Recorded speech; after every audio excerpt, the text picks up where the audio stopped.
Сайн мэцхан залуучдаа хайт хийгдэж байна.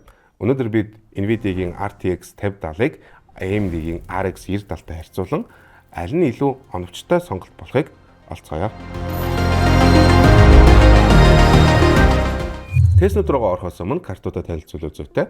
RTX 5070-ийн хувьд Boost Clock нь 2512, RAM нь 12 GB RAM-тай, CUDA Core-ийн хувьд 6144 CUDA Core-тай, сүүлийн үеийн Blackwell-ийн TSMC-ийн 4 нанометрийн FinFET процессор дээр хийгдсэн карт байгаа. Харин Radeon RX 9070-ийн хувьд 2520 Boost Clock-тай, 16 GB RAM-тай, 3584 Shading Units-тай, мөн Note-ийн хувьд адилхан 4 нанометр FinFET дээр хийгдсэн байгаа. Харьцуулж байгаа хоёр картын загваруудын хувьд ASRock RX 9070 Steel Legend OC Edition нэг талд, нөгөө талаас RTX 5070 GB-ийн Eagle Edition-ийн цагаан загвар байна.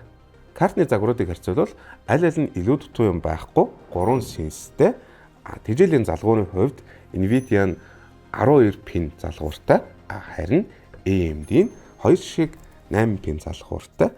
Арийнх нь backplate нь бол төмөр, хойноо аль аль нь 3 шиг дисплей порттой болон 1 шиг HDMI порттой байна. 5070-ын талаар сонирхолтой зүйл гэвэл анх 5070-ыг танилцуулж байхдаа Jensen Huang 40-тэй тэнцүү гэж ярьж исэн. 9070-ийн хувьд гэвэл өөрөө 9070 XT-ийн баг дүү болох арай 10% сул шүү, бас арай 10% хямд загвар шүү гэдгээр танилцуулж исэн байгаа. Тэгэхээр логикийн хувьд болвол Jensen Huang-ийн хэлснээр энэхүү карт маань мөн адил 40-тэй ойролцоо байх хэрэгтэй болж тарж байна. Энийг мэдээж бид нар тестлээ шалгасан байгаа. Тэгэхээр харьцуулсан тоонуудыг нь хараад үнэхээр тийм байна уугүй юу харах боломжтой байгаа. Одоо шууд тестер рүү орцгоё. Эхнийх нь Cyberpunk. 2K Very High дээр AMD RX 9070 нь дундчдаа 117 FPS, хамгийн бага нэг хувь нь 97 FPS гаргасан бол Nvidia RTX 5070 нь дундчдаа 79 FPS, хамгийн бага нэг хувь нь 69 FPS гаргасан. Энэ хоёр картны FPS-ийн зөрүү барагцаагаар 32 FPS болж байна. 1080p дээр AMD RX 9070 нь дунджаар 178 FPS, хамгийн бага нэг хувь нь 144 FPS болгож мониторын high refresh rate-ийг давж чадлаа. Харин Nvidia RTX 5070 нь дунджаар 133 FPS, хамгийн бага нэг хувь нь 114 FPS болж байна. Wukong дээр AMD RX 9070 нь дунджаар 92 FPS, хамгийн бага нэг хувь нь 18 FPS хүрсэн. Харин Nvidia RTX 5070 нь дунджаар 89 FPS, хамгийн бага нэг хувь нь 19 FPS хүртэл унжээ. Энэ хоёр картн дээр тоглоход ямар нэгэн ялгаа мэдрэхээр байна.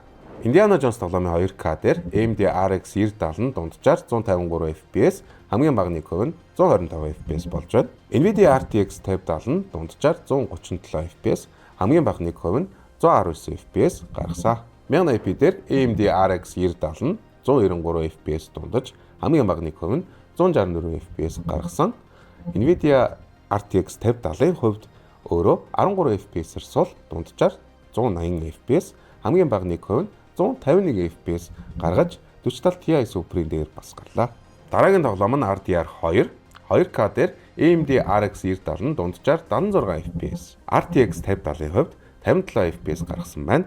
1080 дээр AMD RX 9070 нь 107 FPS дундаж, Nvidia RTX 5070 нь 79 FPS дундаж гаргаж доогоор орсон. Миний бодлоор Nvidia-гийн драйверууд тогтвортой болоход энэхүү FPS-ийн тоонууд нь илүү нэмэгдэнэ гэж бодож байна.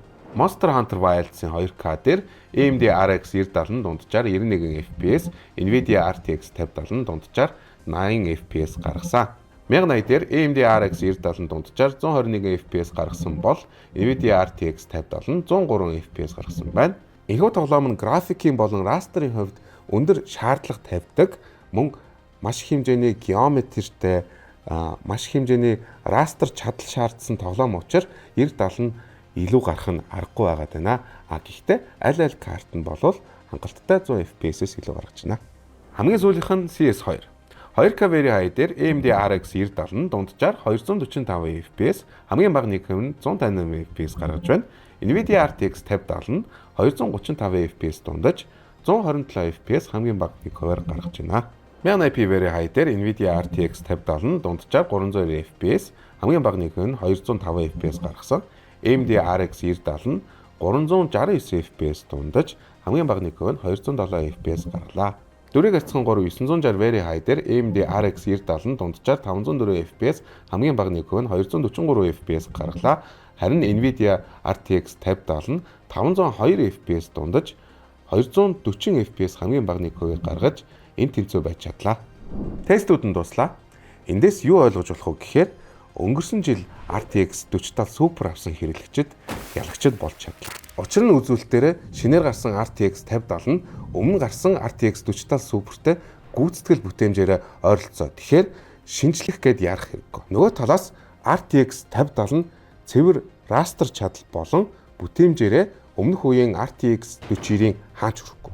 Ерөнхийдөө AMD RX 970 болон Nvidia RTX 5070 нь хоёр өөр төрлийн хүмүүст зориулагдсан гэж хэлж болно. Raster бүтээмж цэвэр геймингийг хүсэж байгаа тохиолдолд Radeon RX 970 нь илүү оновчтой сонголт болно. Харин ирээдүй гэгдэж буй DLSS, Ray Tracing, Frame Generation болон рефлексийг асаахаар болвол RTX 5070 нь илүү тохиромжтой. Тантай цог хай-тек хийгдсэн байла. Баярлалаа.